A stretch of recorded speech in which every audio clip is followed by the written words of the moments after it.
They thought Clare Reynolds was at home crying. In reality, she was buying a $10,000 dress and hiring the best private investigator in the city.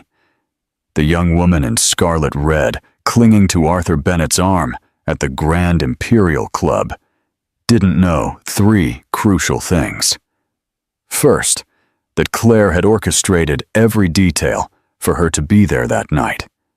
Second, that the flash drive in Clare's Hermes bag contained photos of Lauren with 2 other married men in the last 6 months.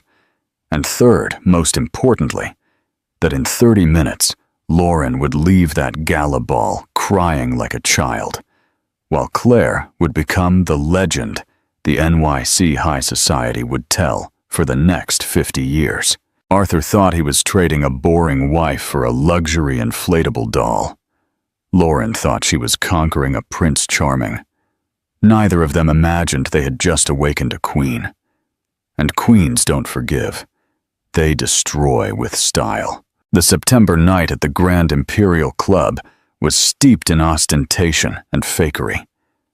Baccarat crystal chandeliers cast a golden light over the main ballroom, where the cream of New York society gathered for the traditional gala ball of the Hope Foundation. The air conditioning kept the environment at a perfect temperature, in stark contrast to the suffocating heat of hypocrisy that hung among the guests. Arthur Bennett adjusted the cuff of his Italian silk shirt for the 3rd time in 5 minutes. At 38, the real estate entrepreneur had built an empire that guaranteed him a constant presence in society columns. But on that specific night, he felt particularly anxious. Not because of the importance of the event. After all, he had attended dozens of similar balls, but because of the company he had chosen to bring. Lauren Campbell glided through the ballroom as if she owned the place.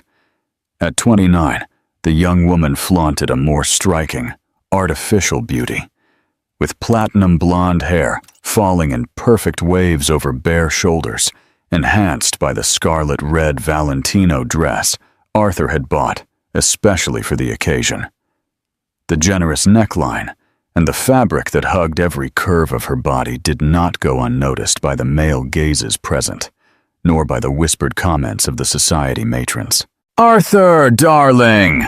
The shrill voice of Marguerite Wallace, the wife of a federal senator, cut through the air like a razor. "What a surprise to see you here, and with company." Her eyes scanned Lauren from head to toe, a predatory analysis disguised as social courtesy. "Marguerite, always a pleasure." Arthur forced a smile as he felt sweat form in small beads on his forehead. "This is Lauren Campbell, my special consultant." Lauren laughed, a crystalline sound that echoed through the room. "Consultant? How modest, my love." Her blood-red nails caressed Arthur's arm possessively. "We're much more intimate than that, aren't we?" Arthur's embarrassment was palpable, but Lauren seemed to feed on the situation. She had spent months planning this moment, the night she would finally be introduced to society as Arthur Bennett's new woman. In her youthful and ambitious mind, this was her official coronation. The legitimate wife, Clare, had become a ghostly figure in their conversations, a woman who preferred discretion to the spotlight. And this, for Lauren, was a sign of weakness. "Where is Mrs. Bennett?" Marguerite's question was asked with the surgical precision of someone who knows exactly where to poke to cause pain. "I haven't seen her at a social event in a long time." Arthur swallowed hard. "Claire has been busy with personal projects." "What a shame," Marguerite murmured, although her tone suggested the exact opposite. She was such an elegant woman. She always knew how to behave with class. The word was hung in the air like a death sentence. Lauren felt a twinge of irritation. Why did everyone keep comparing her to that faded woman? Arthur had told her that Claire was boring, dull, a wife who was content to stay home reading books instead of accompanying him to important events. For Lauren, this only proved that some women were born to shine, while others were born to disappear. "Arthur, "I need to talk to you about the marina project," interrupted Richard Adams, one of the company's minority partners. The relief on Arthur's face was instantaneous. As the men moved away to discuss business, Lauren remained alone in the center of the ballroom, feeling like a queen on her throne. The flashes of social photographers constantly found her, and she knew her photos would be plastered in the gossip magazines the following week. The new passion of Arthur Bennett, or the well-accompanied entrepreneur, she could already imagine the headlines. The sparkling champagne flowed generously among the guests, and Lauren did not hold back. With each sip, she felt more confident, more in control of the situation. She approached a group of socialites she knew superficially from beauty salons and gyms in the city's wealthiest neighborhoods. "Lauren, what a stunning dress," commented Patricia Albright, the wife of a federal judge. "Valentino? A gift from Arthur," Lauren replied, making sure to emphasize the intimacy. "He has such refined taste in choosing women's clothes." The women exchanged knowing glances. They all knew what that meant. Arthur Bennett was publicly flaunting his mistress, a behavior that, while not uncommon in those circles, still caused a stir when done so blatantly. "And how are you adapting to your new position?" Patricia's question had a double meaning, and they all laughed discreetly. "Perfectly," Lauren replied, raising her chin. "In fact, I've always felt more at home in this environment than certain people who isolate themselves at home." The malicious comment about Clare did not go unnoticed. The women present knew well the unwritten code of high society. When a wife stopped appearing at events, it usually meant she had lost the battle to a younger, more ambitious rival. On the other side of the ballroom, Arthur tried to focus on the business conversation, but his eyes constantly wandered to Lauren. Part of him felt proud to be with a woman so young and attractive. It was a confirmation of his virility and success.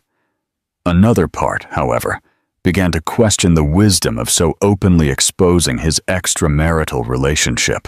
"She's pretty," commented Richard, following Arthur's gaze. "But don't you think it's risky to bring the friend to an event of this magnitude?" "Lauren is not just a friend," Arthur retorted, more defensively than he intended. "We have a serious relationship." "Serious?" Richard raised an eyebrow. "And does your wife know about this?" Arthur looked away. Claire knew, of course. How could she not? The rumors had been rampant for months, and he didn't even bother to be discreet. But Claire, true to her reserved nature, had not made scenes or threats. She had simply withdrawn even further, which Arthur had interpreted as a tacit acceptance of the new situation.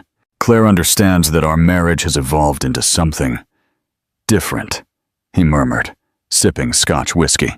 In truth, Arthur had married Clare Reynolds 15 years ago for practical reasons. She came from a traditional family, with important connections in the judiciary and politics, connections that were crucial for the growth of his business. Claire was intelligent, cultured, a perfect wife on paper. But as the years passed, Arthur began to see her as part of the furniture, always present, always reliable, but without the sparkle and excitement he had begun to seek elsewhere. Lauren represented everything his wife was not: spontaneous, sensual, impressionable. When he met her at a law firm party, where she worked as a receptionist, he was immediately attracted to her youth and her thirst for social climbing. It was easy to impress her with expensive dinners and luxurious gifts. It was easy to be the hero in the life of someone who came from a 2-bedroom apartment in Queens. "Arthur!" Lauren's voice called him back to the present. She was approaching with a radiant smile, followed by a younger man he recognized as Julian Fitzgerald, heir to one of the country's largest fortunes. "Julian was just telling me about the new art collection he recently acquired," Lauren said, her eyes shining with interest. "Picasso, Van Gogh, it's fascinating." Arthur felt a twinge of irritation. Lauren was clearly flirting, and Julian, known for his reputation as a womanizer, seemed willing to reciprocate. It was humiliating to have to compete for his own mistress's attention in public. "Lauren, we need to talk to the event organizers," he interrupted, taking her arm. "But Arthur, Julian was inviting me to see his private gallery," she protested, pouting. "Another time," Arthur replied dryly, guiding her away from the young heir.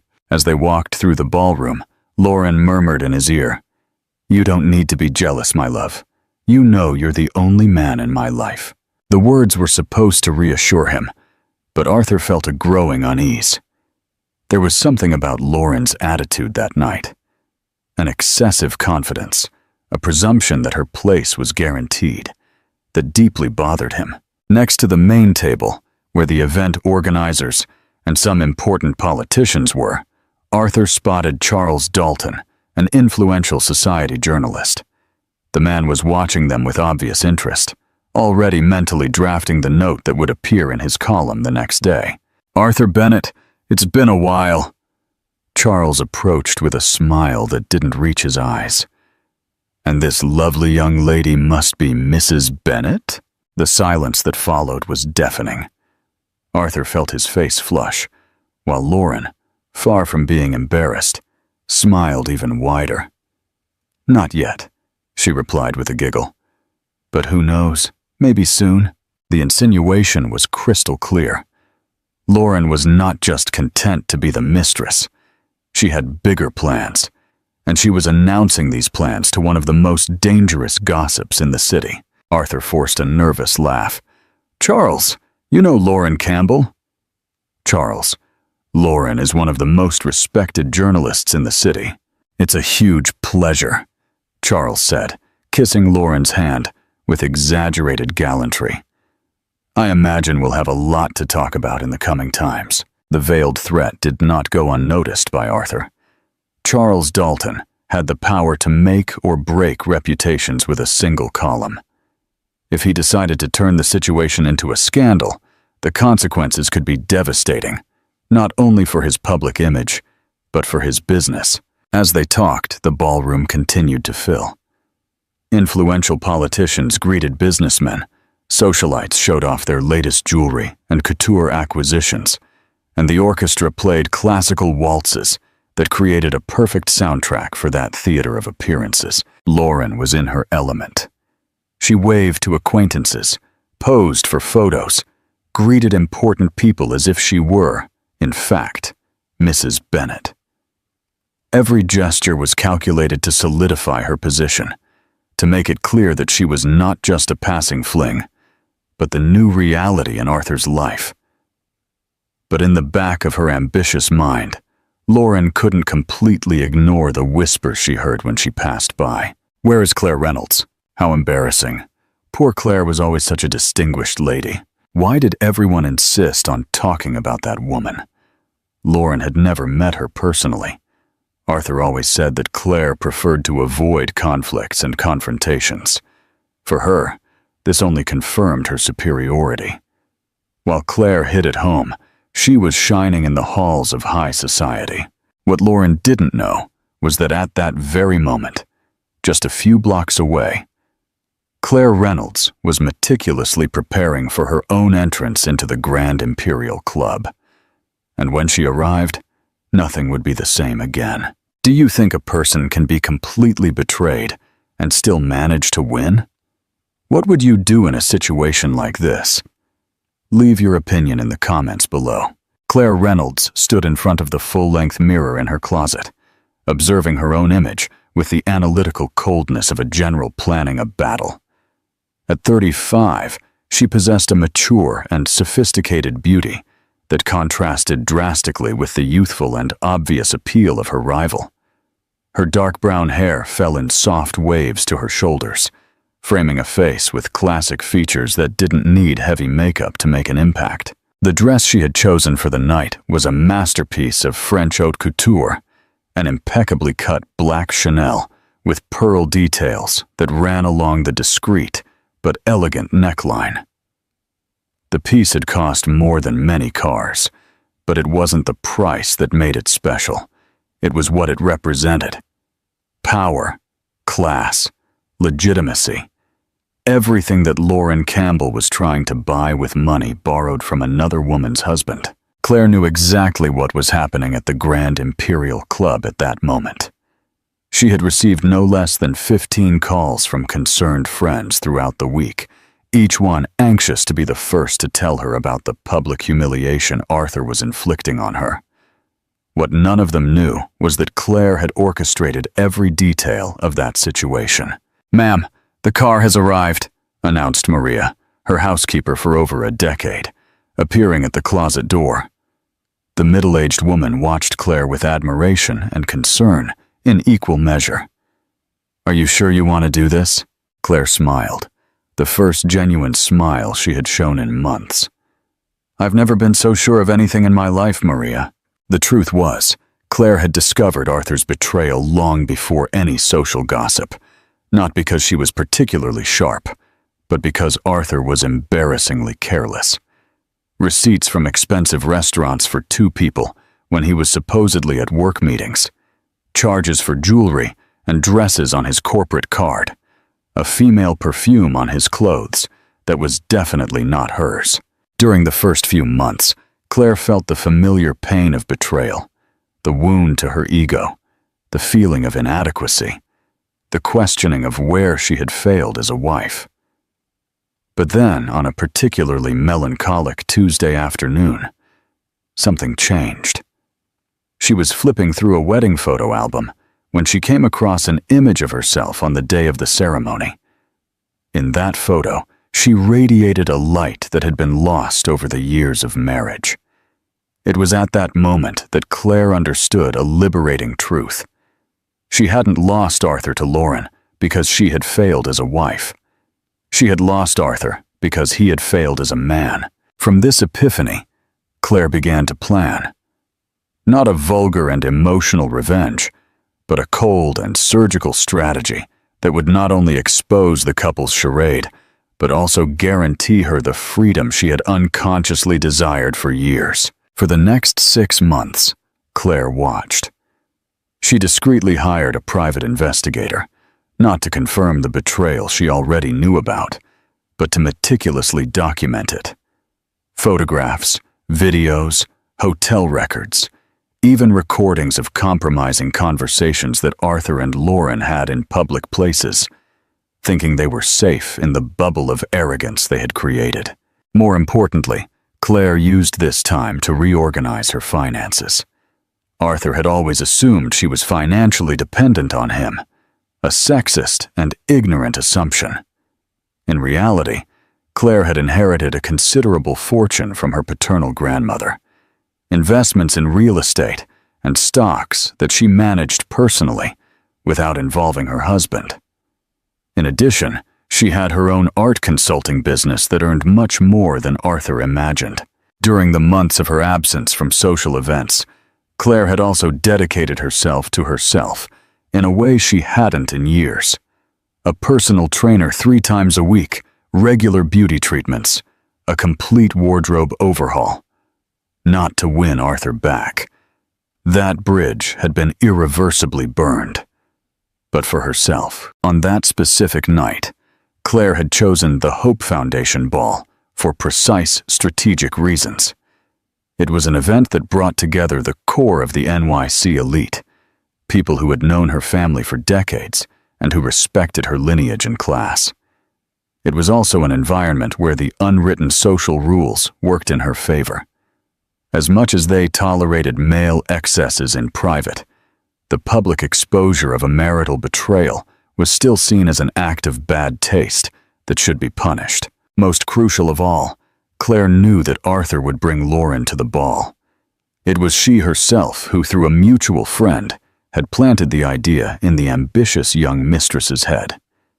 The Hope Foundation ball is the most important event of the year, she had strategically commented during a lunch.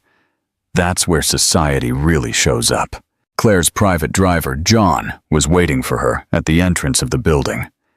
He was a discreet and loyal man who had worked for the Reynolds family for almost 20 years. He knew all the secrets, all the nuances of Clare's life, and his discretion was absolute. "Good evening, Mrs. Reynolds," he greeted, opening the door of the black Mercedes-Benz S-Class. "You look stunning tonight." "Thank you, John." To the Grand Imperial Club. During the 30-minute journey, Claire mentally reviewed every detail of her plan. She had timed her arrival for the exact moment the ball was at its peak, when all the important guests were already present, when the social photographers were most active, when Arthur and Lauren were most relaxed and confident. Claire's phone vibrated with a message from Eleanor Moore, the wife of a federal judge and one of her oldest friends. "Darling, they are shamelessly flaunting themselves. She's practically announcing herself as your replacement. Come quickly and end this farce." Claire smiled as she read the message. Eleanor had always been her fiercest ally, an old guard woman who believed wholeheartedly that certain traditions and social hierarchies should be respected. For Eleanor, Lauren was nothing more than a classless social climber, trying to occupy a place that didn't belong to her. Other messages followed, all from indignant friends, reporting Arthur and Lauren's behavior. "She's wearing a red Valentino, completely inappropriate for a charity event," wrote Patricia Albright. He introduced her as a special consultant, but she herself corrected him, saying they were much more intimate, added Marguerite Wallace. Each message confirmed that Claire's plan was working perfectly. Arthur and Lauren were digging their own graves with an almost comical enthusiasm. Claire thought about her life with Arthur during the first years of marriage. She had genuinely tried to be a good wife, support him in his business, accompany him to social events, keep the house impeccable, and be the perfect companion on all occasions. But Arthur had always seemed to see her as an expensive, well-behaved accessory, not a real partner. As the years passed, she realized that Arthur had chosen her not for love, but for social convenience. She brought respectability, family connections, and an image of the ideal wife that complemented his business ambitions. In return, he offered her financial security and social status, a commercial transaction disguised as romance. Claire's awakening to this reality was gradual, but irreversible. She began to notice how Arthur ignored her during conversations at social events, how he interrupted her when she expressed opinions, how he assumed his own decisions were automatically correct without consulting her perspective. Small humiliations that accumulated over the years until they formed an unbearable weight. When she discovered the betrayal, Claire initially felt devastated. But as she observed Arthur's behavior with Lauren, the way he melted at her feigned naivety, how he felt important playing the mentor to the ambitious young woman, she realized she had not lost true love. She had gotten rid of a burden. "We're arriving, Mrs. Reynolds," John announced, interrupting her reflections. Claire looked out the window and saw the golden lights of the Grand Imperial Club shining in the night. Dozens of luxury cars were parked at the entrance, while paparazzi and social photographers awaited the arrival of important personalities. The red carpet stretched from the sidewalk to the main door, flanked by lush floral arrangements. "John, give me 5 more minutes," Claire requested. "I want my entrance to be memorable." She opened her Hermes bag and checked the contents one last time. In addition to the usual items, lipstick, compact powder, wallet, there was a discreet flash drive containing all the documents and evidence she had collected on Arthur and Lauren. She didn't plan to use it that night, but it was always good to have a trump card up her sleeve. Claire also carried something much more powerful than any physical evidence: the absolute certainty that she was doing the right thing. For 15 years, she had been the perfect, discreet wife who solved problems without making waves. Tonight, she would be the exact opposite. Her phone vibrated once more. It was a message from Charles Dalton, the social journalist. "Claire, darling, I heard you're coming to the ball. That's great. I missed your elegance at these events. See you inside." Perfect. Charles was clearly setting the stage for an epic confrontation between wife and mistress. Like all good gossip journalists, he could sense the drama in the air and wanted to make sure he had a front-row seat when everything exploded. "Now, John, it's showtime." The driver smiled through the rearview mirror.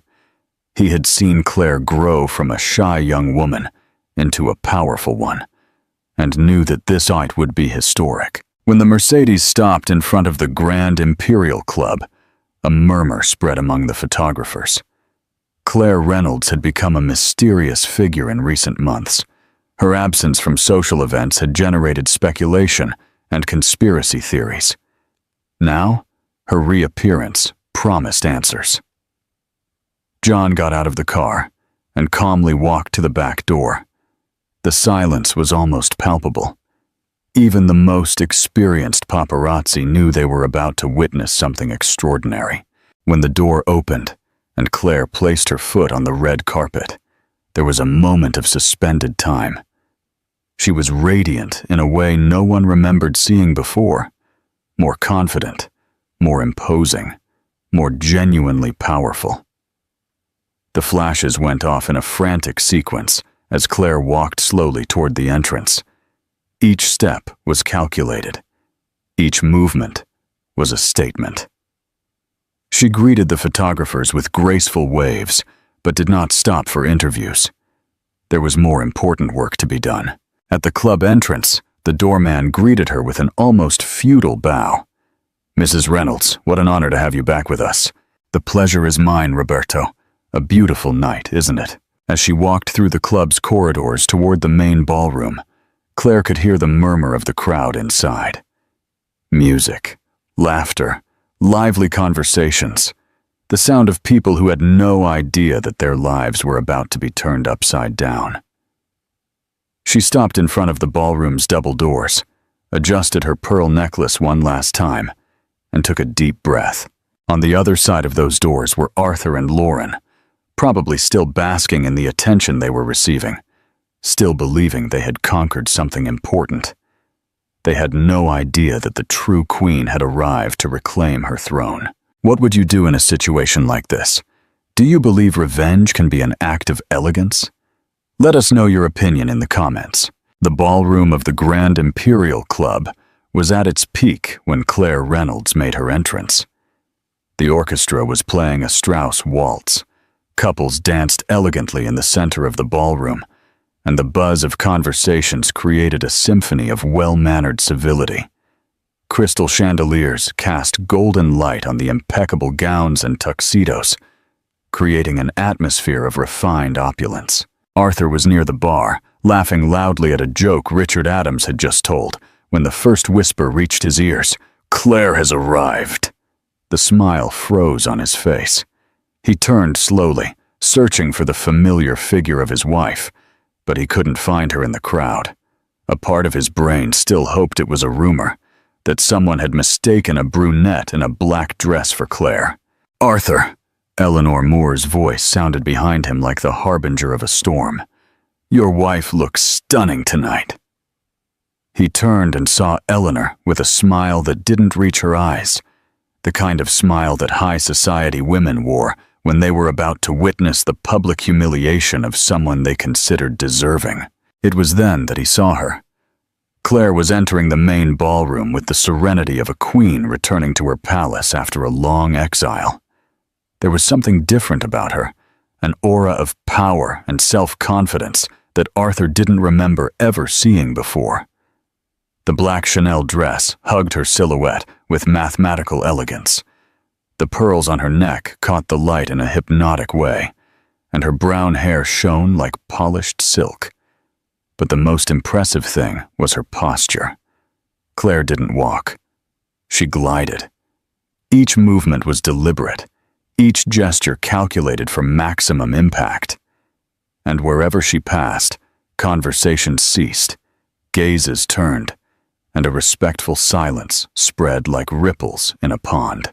Arthur felt his mouth go dry. In 15 years of marriage, he had never seen Clare command a room like that. It was as if she had transformed from a supporting character into the protagonist of her own life. On the other side of the ballroom, Lauren was telling an anecdote to a group of businessmen's wives when she noticed that her audience had become distracted. They were all staring at something or someone behind her. "What's happening?" she asked, turning to follow the direction of their gazes. And then she saw her too. Lauren had often imagined what her first meeting with Arthur's legitimate wife would be like. In her fantasies, Clare would be a faded woman, visibly aged, clearly inferior in every way that mattered. The reality was a brutal shock. The woman walking towards her radiated a natural elegance that no amount of money could buy. There was something almost aristocratic about her posture, an innate class that made Lauren suddenly feel like a child playing dress-up in her mother's clothes. Clare greeted the guests with the perfect grace of someone born into that world. A kiss on the cheek from Marguerite Wallace, a warm handshake with the federal senator, a kind word for the judge's wife. Each interaction reaffirmed her position in the social hierarchy, not as the betrayed wife seeking sympathy, but as the grand lady returning to her rightful place. "Clare, darling!" Patricia Albright's voice cut through the air like a crystal bell. The judge's wife approached with open arms, clearly moved to see her friend after months of absence. "What immense joy to have you back. I missed you so much." The hug between the two women was warm and genuine, in stark contrast to the artificial displays of affection that characterized most interactions in that environment. Lauren watched the scene with growing discomfort, realizing for the first time that Clare was not just Arthur's wife. She was a respected and beloved figure in her own right in that society. "Patricia, you are radiant as always," Clare replied, her melodious voice carrying a tone of genuine affection. "How are you, Roberto? I heard the appointment to the Supreme Court was confirmed." Yes, we're very happy. But tell me about you. Where have you been hiding all these months? You were so missed." Clare smiled with mysterious elegance. "I was taking care of some personal matters. Sometimes a woman needs time to reorganize her priorities." The answer was diplomatically vague, but loaded with subtext that did not go unnoticed by the women present. They all knew about the situation with Arthur and Lauren, and now they were beginning to understand that Clare's absence from social events had not been due to humiliation or despair, but to strategy. While Clare was talking, Arthur remained paralyzed near the bar. Part of him wanted to approach, greet her as if nothing had changed, maintain the facade of a harmonious marriage they had always presented in public. Another part, the cowardly and guilty part, just wanted to disappear. The decision was made by Lauren. The young woman, driven by a toxic mix of jealousy, insecurity, and youthful arrogance, decided that she would not be overshadowed by an older woman, no matter how elegant she was. After all, she was the one with Arthur now. She was the one who wore the expensive gifts, who occupied his bed, who had future plans with him. "Arthur," she whispered, pulling him by the arm. "Let's go greet your wife. It's the polite thing to do." Arthur swallowed hard. "Lauren, maybe this isn't the best time." "Nonsense," she retorted, already walking toward the group around Clare. "We're all civilized adults here." Lauren didn't realize she was about to make the most catastrophic mistake of her young life. In her limited mind, this would be the moment of her official coronation, when she would present herself as Arthur's new woman in front of the previous wife, definitively establishing the new hierarchical order. Clare saw the couples approach long before they got close. Her eyes met Arthur's for a brief moment, and he visibly cringed under her gaze. It was as if she could see right through him, seeing all the guilt, all the embarrassment, all the cowardice he carried. "Clare." Arthur forced a smile as he got close to the group. His voice came out higher-pitched than he intended. What a surprise to see you here." The silence that followed was deafening. All nearby conversations ceased. All eyes turned to the trio, and even the orchestra seemed to lower its volume. It was as if the entire ballroom was holding its breath, waiting for what would happen next. Clare looked at Arthur for a long moment, her expression perfectly serene. When she finally spoke, her voice had the sharp coldness of tempered steel. "Arthur, what an interesting coincidence. I thought you were in Los Angeles this week. An important meeting with investors. Isn't that what you said?"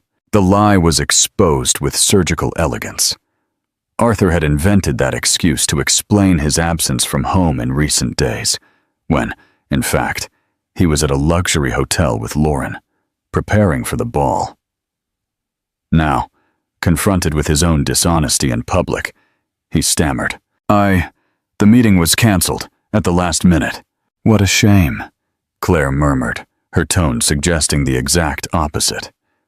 "Well, at least you didn't miss an event as important as this one." It was then that Lauren decided to intervene. The young woman, misinterpreting the moment, and thinking that Claire was being submissive by not directly confronting the situation, took a step forward with a smile that was meant to be sympathetic, but sounded condescending. "You must be Claire," she said, extending a hand with perfectly manicured red nails. "I'm Lauren Campbell. I've heard so much about you." The group around them collectively held their breath. It was a moment of such palpable tension that even the most distant guests began to discreetly approach, sensing that something extraordinary was about to happen. Claire looked at Lauren's outstretched hand for a moment that seemed eternal. Then, with a smile that didn't reach her eyes, she greeted her delicately.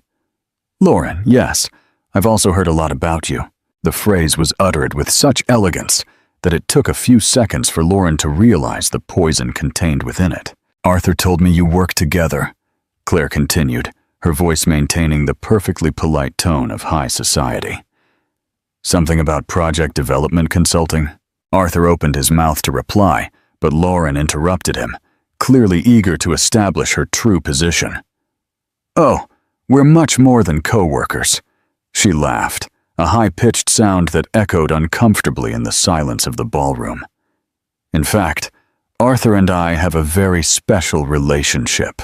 The words came out of her mouth with the confidence of someone who believed they were revealing a truth that would give them power over the situation. Instead, she had just fallen into the most elegant trap ever built at a New York social event. Claire tilted her head slightly, as if she were processing a particularly interesting piece of information. "Ah, I see," she said, her voice still maintaining that deadly politeness.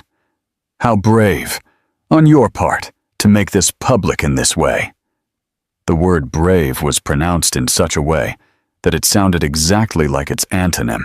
Lauren began to realize that something was wrong, but her youth and inexperience did not allow her to fully decode the nuances of the conversation. Arthur, on the other hand, was pale as paper. He knew Claire well enough to recognize the signs of danger. The overly polite tone, the smile that didn't reach her eyes, the upright and controlled posture.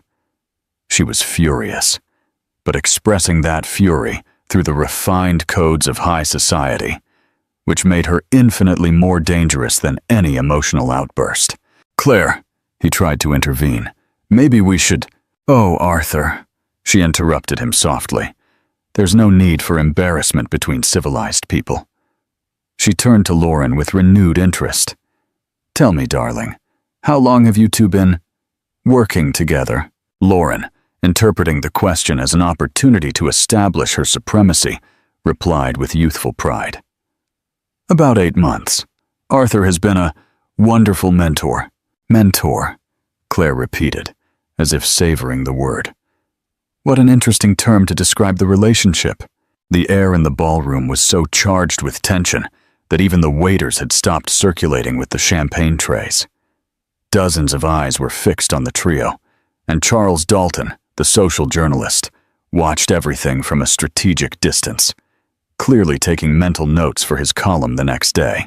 Eleanor Moore approached the group with a smile that promised trouble. "Claire, darling," she said, her voice full of feigned innocence. "What a stunning dress! Chanel, isn't it? I've always been envious of your impeccable taste in fashion." "Thank you, Eleanor. You know how it is. Some pieces never go out of style, do they?" The insinuation was clear. True elegance is timeless, Unlike the passing trends displayed by certain younger people, Lauren, finally beginning to realize that she was being subtly attacked, decided to fight back. "Your dress is also beautiful," she said to Clare, her tone attempting to sound generous but failing miserably. "Very classic. It must have been awfully expensive." The comment was a grotesque mistake. To suggest that Clare cared about the price of her clothes, or worse, that she needed to justify her spending, was a demonstration of a lack of class that made several women present gasp in shock. Clare smiled, this time a truly dangerous smile. "My dear," she said, her voice soft as velvet but sharp as a razor, "when you have true class, the price becomes irrelevant. It's something you are either born with or you never acquire." The phrase fell on Lauren like a silent bomb. For a moment, the young woman was speechless, slowly processing the fact that she had been publicly declassed in the most elegant way possible. Arthur tried to intervene again, his voice desperate.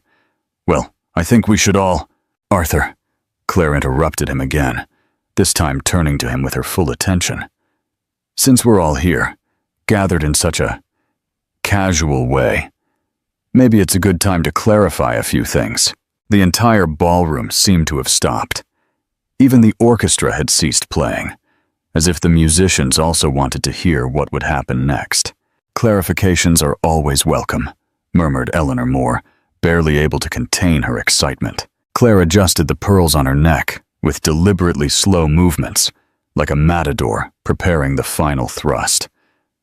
"You see," she said, her voice now carrying a tone of genuine amusement, "there are certain illusions that need to be dispelled before they cause more embarrassment than they already have." Lauren felt a shiver of panic run down her spine. There was something in Clare's attitude, an absolute confidence, an almost predatory serenity, that suggested she knew something important, something that would completely change the game. "I don't understand," Lauren gasped. "Oh, darling," Clare replied, her smile now genuinely radiant. "You will understand. All of you will."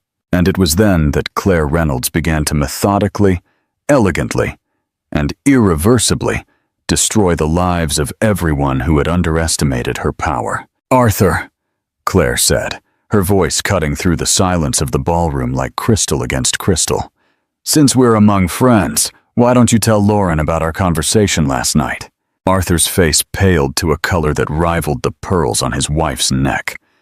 His eyes widened in absolute panic, because there had been no conversation with Clare the night before, or on any night in recent weeks.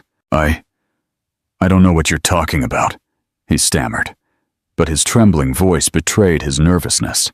Clare tilted her head with feigned curiosity, as if she were genuinely surprised by her husband's answer.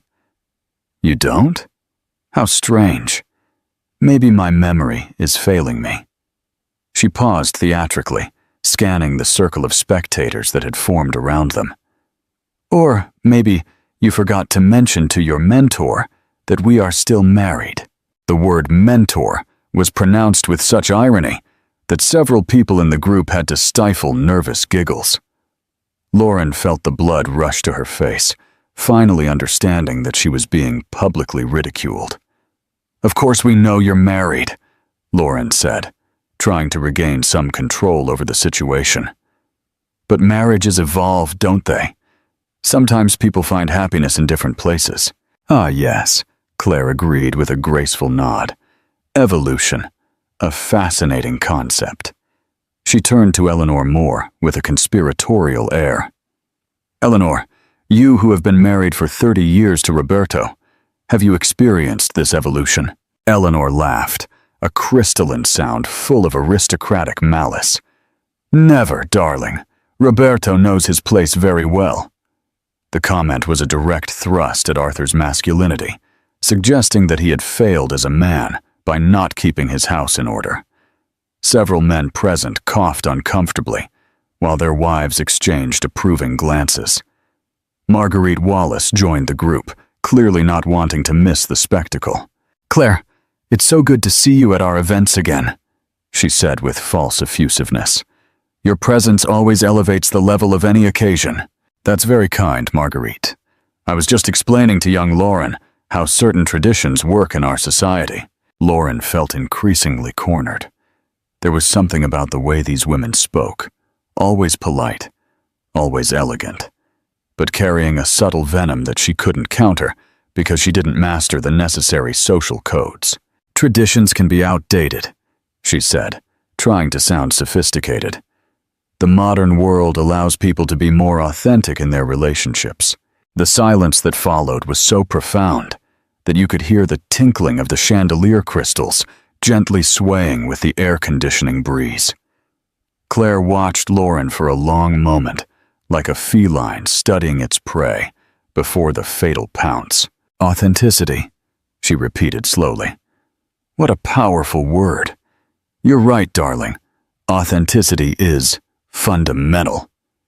She paused, her smile becoming predatory. "That's why I think it's time for us to be completely authentic about this situation."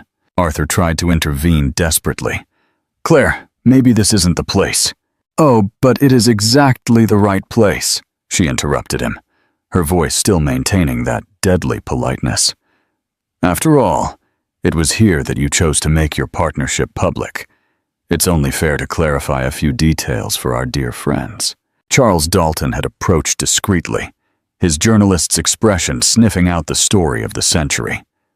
Other guests also drew closer, creating an ever-widening circle around the central trio. "You see," Clare continued, now, addressing the audience directly, "dear Lauren believes she conquered my husband's heart through her youth and authenticity." She paused for dramatic effect. "What she doesn't know is that Arthur has a very specific pattern when it comes to his extramarital affairs." Lauren's eyes widened, suddenly realizing she was about to discover something devastating. "A pattern?" asked Eleanor, clearly enjoying herself. "Oh, yes. Young, ambitious women from humble backgrounds who are easily dazzled by expensive gifts and promises of social climbing." Clare enumerated the characteristics with the precision of a scientist cataloging specimens. "In the last 15 years, there have been at least, 6 of them." The number fell on Lauren like a hammer. She wasn't special. She wasn't unique. She was just the most recent in a long line of temporary replacements. Arthur was clearly desperate. "Clare, please." "Oh, Arthur, don't be modest," she said with false admiration.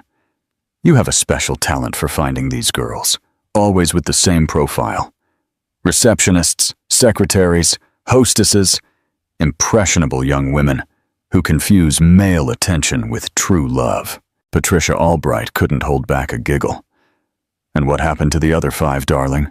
"Well," Clare replied, as if she were telling a funny anecdote at a tea party, "some were discreetly dismissed when they started making inconvenient demands.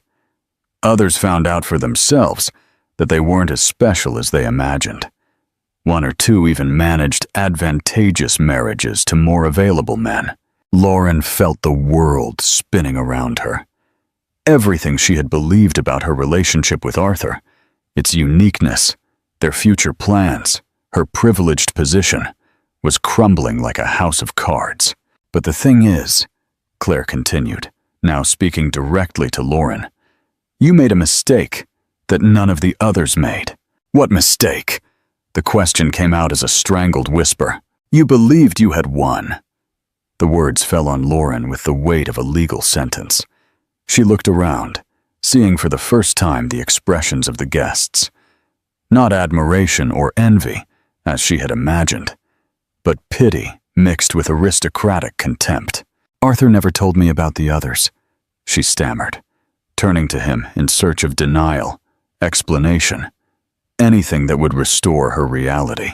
Arthur couldn't look her in the eye. His guilt was stamped on his face like a tattoo. "Of course he didn't tell you," Clare said softly. "Why would he? It would ruin the fantasy he creates for each of you. The fantasy that you're special, that you're different, that this time it's true love." Eleanor Moore shook her head with theatrical disapproval. Men can be so cruel, can't they? Making these poor girls believe in fairy tales. The cruelty, Clare said, is not in having extramarital affairs. Powerful men have always had mistresses. It's almost a tradition. The cruelty is in creating false expectations, in making these women believe they can occupy a place that was never intended for them. Lauren finally exploded. And what is that place? The place of the submissive wife who accepts everything in silence? The entire ballroom held its breath. It was the first time anyone had directly confronted Clare, and everyone wanted to see how she would respond. Clare smiled, not the elegant, controlled smile she had maintained all night, but a genuine, almost amused smile. "Oh, my sweet girl," she said, her voice carrying a mixture of pity and condescension. "You really don't understand, do you? You think I'm here as the humiliated wife, trying to win back a cheating husband." She paused, her eyes sweeping over all the faces around her. "I didn't come here to fight for Arthur. I came to give him back." The silence that followed was absolute. Not even the sound of the waiter's shoes on the marble could be heard. "Give him back?" Lauren repeated, confused. "Yes, darling, you can have him." Clare made an elegant gesture with her hand, as if she were handing over a not-so-desirable gift. "In fact, I insist you keep him. After all, you both deserve each other." Arthur finally found his voice. "Clare, what are you talking about?" "I'm talking about freedom, Arthur. Yours and mine." She opened her Hermes bag and pulled out a sealed envelope. "The divorce papers were filed yesterday. You should receive the official notification on Monday." The envelope passed from hand to hand, like a grenade with the pin removed. Arthur held it with trembling fingers, his face expressing absolute shock. But we didn't even talk about this." "We did talk about it. For 8 months, Arthur. Every time you came home with another woman's perfume. Every time you lied about where you had been. Every time you treated me like a piece of furniture that decorates the house but doesn't participate in the life that happens inside it." Clare's voice remained serene, but there was tempered steel in every word. "The conversation was long and one-sided, but it happened." Lauren looked at Arthur, expecting him to protest, to declare his love for her, to confirm the future plans they had made together. Instead, he looked at the envelope as if it were a bomb about to explode. "How much do you want?" was the first thing he managed to say. The question revealed so much about his character that several women present made barely disguised expressions of disgust. "Oh, Arthur," Clare said, shaking her head with feigned sadness. "Always reducing everything to money. I don't want your money, darling. I have my own." "Your own?" "Yes. Grandma Beatrice's inheritance, which you always assumed was insignificant because it was just women's things like real estate and stocks, is actually worth more than your company." She smiled. "Much more." The shock on Arthur's face was comical. For 15 years, he had assumed he was the sole provider for the family, the only one with significant resources. To discover that his wife was not only financially independent, but potentially richer than he was a devastating blow to his masculine ego. "Besides," Clare continued casually, "my art consulting business has grown quite a bit in recent years. International clients, you know, people who value authenticity and expertise." Lauren finally understood the full dimension of her humiliation. She had gambled everything on a man she now discovered was not even half the prize she had imagined him to be. "So, you're giving us your blessing?"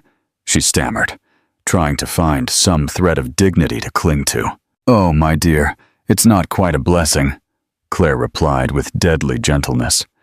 "It's more like returning a defective product to the store." The phrase echoed through the ballroom like a gunshot. Several people laughed openly, unable to contain their reaction to the brutal elegance of the response. Arthur finally exploded. "Clare, you can't humiliate me like this in public." "Humiliate you?" She seemed genuinely surprised. "Arthur, darling, I haven't done anything but tell the truth. If the truth is humiliating, Maybe the problem isn't with me. Charles Dalton approached with his social predator smile. Claire, can I have a statement for my column? Of course, Charles. She turned to him with the grace of a seasoned actress. You can say that I'm starting a new chapter in my life. Sometimes, when a door closes, we realize that it was actually holding us captive in a place too small for our dreams. And what about future plans? I'm moving to Paris next week. I have some interesting projects waiting for me there. Paris. The word fell on Arthur like a final sentence. Claire was not just divorcing him. She was literally fleeing the country, putting an ocean between them. Lauren, trying one last desperate move, said, Well, at least now Arthur and I can be happy together without secrets or lies. Claire looked at her with a mixture of pity and amusement. Oh, my sweet, naive girl, she said, her voice full of an almost maternal condescension. Do you really think that a man who cheated on his wife with you won't cheat on you with another? The truth of the statement hit Lauren like a punch to the stomach. She looked at Arthur, searching for some sign of denial, some guarantee of future fidelity. Instead, she saw a man in total panic, more concerned with the financial implications of the divorce than with the feelings of either of the two women present. Arthur, she whispered, a clear plea in her voice. He didn't answer. He couldn't answer, because deep down, he knew Claire was right. And it was in that moment of absolute silence that Clare Reynolds delivered the final blow. Well, Claire said, adjusting the pearls on her neck with an elegant and definitive movement. It was a pleasure to clarify all of this. Now, if you'll excuse me, I need to say goodbye to some dear friends before my trip. She turned to leave, but stopped as if she had remembered something important. Oh, and Lauren? The young woman looked up hopefully, perhaps believing that Claire would offer her some word of reconciliation or advice. The red dress looks beautiful on you, but for charity events, more sober colors are more appropriate. It's a matter of social etiquette. The final criticism was delivered with such elegance that even the most experienced observers needed a few seconds to fully process the brutality of the comment. Claire had just given a lesson in etiquette in the middle of a public humiliation, definitively establishing the social hierarchy between them. Lauren stood still, paralyzed by shame, while Claire walked away gracefully. Arthur remained beside her, but it was obvious to everyone that he was in the state of shock, still processing the speed with which his life had fallen apart. Charles Dalton watched the scene with the sharp gaze of someone who had just witnessed the social story of the year. He was already mentally drafting the headline, "The Elegant Revenge: How Clare Reynolds Turned Humiliation into Triumph at the Most Talked About Ball of the Season." As Claire circulated through the ballroom, saying goodbye to guests, each conversation reaffirmed her position as the true winner of the night. Eleanor Moore hugged her warmly. "Darling, you were masterful. I've never seen anyone maintain so much class in such a delicate situation." "Thank you, Eleanor. Sometimes elegance is the best revenge." Patricia Albright joined the group. "Paris, how romantic. Do you have specific plans there?" "As a matter of fact, I do." Claire's eyes sparkled with genuine enthusiasm. "I've been invited to be an art consultant for a very prestigious gallery in the 16th arrondissement. And there are other interesting possibilities as well." The mysterious smile on her face suggested that there was much more to the story, but Claire was not inclined to give out details. She would let others' imaginations fill in the blanks. On the other side of the ballroom, Lauren finally began to move, like a sleepwalker waking from a nightmare. She looked around and realized that she had become the center of a very different kind of attention. Not admiration, but pity mixed with malice. Whispers followed her movements. Poor thing, she didn't know what she was getting into. She thought she was going to get into high society through the back door. Arthur always had questionable taste in mistresses. Each comment was like a stab at her pride. Lauren had arrived at the ball, believing she would be crowned the new queen. Instead, she was publicly unmasked as a naive and inadequate pretender. Arthur tried to approach her. "Lauren, let's talk privately." "No." She recoiled as if he were contagious. "Don't touch me. You lied to me about everything." Tears began to stream down Lauren's perfect makeup, creating dark trails on her cheeks. The realization that she had been just one more in a long line of disposable women was devastating for someone who had always considered herself special. "Lauren, please, let me explain." Arthur tried again, but his voice sounded desperate and unconvincing. "Explain what? That I'm the disposable one? That I was never special? That you never intended to marry me?" Her voice grew louder and louder, attracting even more glances. "I quit my job, moved out of my apartment, told my family I was going to marry an important businessman." The public confession of her naivety only deepened her humiliation. Some guests shook their heads in pity, while others exchanged "I told you so" looks, typical of high society when their predictions are confirmed.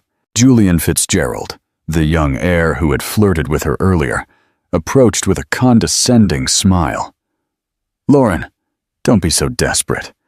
Arthur was always known for his temporary affairs. You shouldn't have gotten so attached."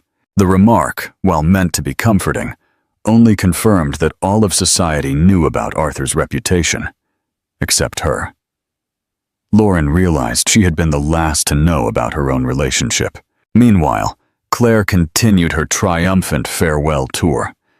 Each conversation revealed more details about her future plans, painting the picture of a woman who had not only escaped an unhappy marriage, but had meticulously planned her ascent to a better life. "The Dubois Gallery is one of the most respected in Paris," she told a group of art enthusiasts. "They were impressed with my work on the Monet Newman exhibition last year." What she didn't mention, but what they would discover later through international gossip channels, was that Pierre Dubois, the gallery owner, was an aristocratic widower in his late 40s, who had been charmed not only by Clare's professional expertise, but also by her personal elegance. Marguerite Wallace pulled Clare into a more private corner. "Darling, can I ask an indiscreet question? This move to Paris, is there someone waiting for you there?" Clare smiled with calculated mystery. "Let's just say there are interesting possibilities. A man who values intelligence as much as beauty, who understands that a woman can be a partner, not just an ornament. French? With the elegance that only the French possess. And," she lowered her voice conspiratorially, "with resources that make Arthur's business look like a corner bazaar." Marguerite was delighted. "Darling, you are simply inspirational. To turn betrayal into liberation, humiliation into triumph, is a work of art." On the other side of the ballroom, Arthur finally managed to calm Lauren enough for a more private conversation. They moved away to one of the club's smaller rooms, away from curious glances. "Lauren, I know you must be confused, but we can get through this." "Get through this?" She stared at him with disbelief. "Arthur, you made a fool of me for 8 months, made me believe I was special, that I had a future with you. And you do. Now that Clare is asking for a divorce, we can finally be together officially. With what money?" The question came out sharper than she intended. "You heard what she said. She's richer than you. In the divorce, you could lose half of everything you have." The financial reality hit Arthur like a slap. For years, he had assumed he controlled all the couple's finances. To discover that Clare not only had her own resources, but that they were superior to his, was a devastating shock. "That can't be true," he murmured. "The stocks, the real estate, they're just family inheritances. Inheritances that are worth more than your company." Lauren was beginning to see Arthur for who he really was. Not the successful, powerful businessman she had imagined, but a middle-aged man who had just discovered his wife was his most valuable asset. And he had lost her. At that moment, Charles Dalton appeared at the door of the room. "Arthur, Can I have a word for my column tomorrow? There's nothing to comment on, Arthur replied dryly. Oh, but there is. The most elegant wife in New York society announcing her move to Paris. One of the most civilized divorces I've ever witnessed. It's a fascinating story. Charles wasn't really asking for permission. He was informing them that the story would be published with or without Arthur's cooperation. And you, Lauren? Charles turned to her with journalistic interest. Any comment on the evening's events? Lauren looked at Arthur, expecting him to defend her, to publicly declare their future plans together. Instead, he seemed to shrink even more, clearly unwilling to commit publicly to her after the night's disaster. The lack of support was the last straw. Lauren realized she had lost not only the battle against Clare, but also any chance of a future with Arthur. He was too cowardly to defend her when she needed it, too weak to take responsibility for his own actions. My only comment, she said, straightening her shoulders with a newfound dignity, is that some life lessons are too expensive to be worth it. With those words, Lauren left the room, leaving Arthur alone with Charles Dalton and the weight of his own choices. 3 years later, Paris. The apartment in the 16th arrondissement had a view of the Eiffel Tower and was decorated with a perfect combination of French elegance and Brazilian sophistication. Clare Reynolds, now Claire Dubois, was sitting on the terrace, drinking coffee while watching her 2-year-old twins, Henry and Beatrice, play in the private garden. Pierre Dubois entered the terrace carrying a tray with fresh croissants and the morning newspaper. Mon amour, he said, gently kissing Claire's forehead. There's an interesting article here about the United States. Claire smiled, accepting the cup of coffee he offered her. At 38, she radiated a happiness she had never experienced during her 15 years of marriage to Arthur. Pierre was not just a better husband.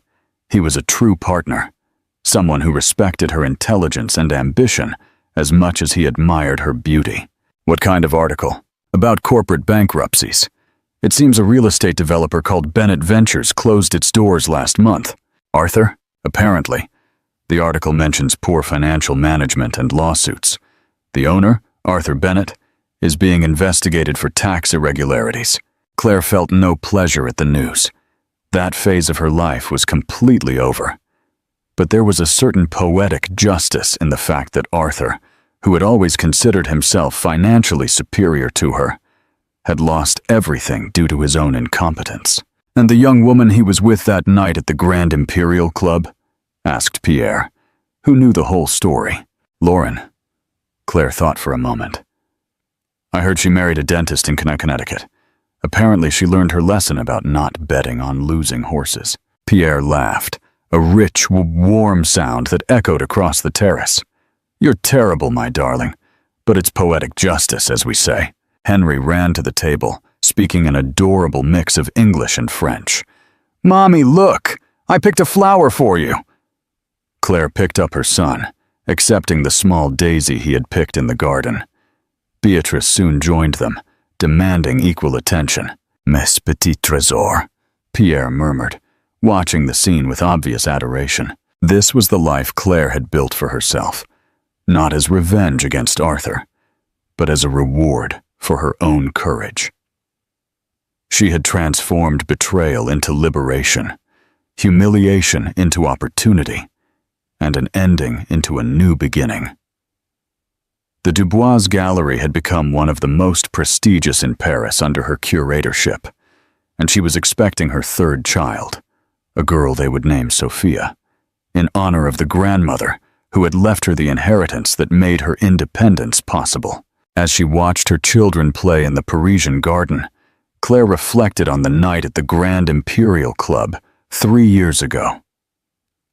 She had planned every detail of that public humiliation, but now she realized that the true victory had not been destroying Arthur and Lauren that night.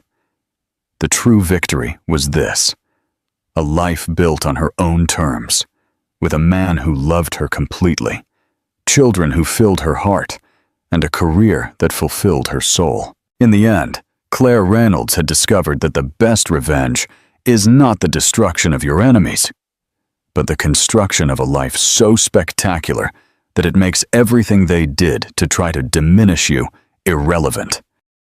And that wraps up today's story. Now we want to hear from you. Where are you watching from? Drop your city or country in the comments, and let's see how far these stories reach. If this story moved you or gave you chills, give it a like, share, and subscribe for more powerful stories. One last thing, rate the story from 1 to 10 in the comments. Your feedback helps us bring you even better ones next time. Thanks for watching. We appreciate you being part of this storytelling journey.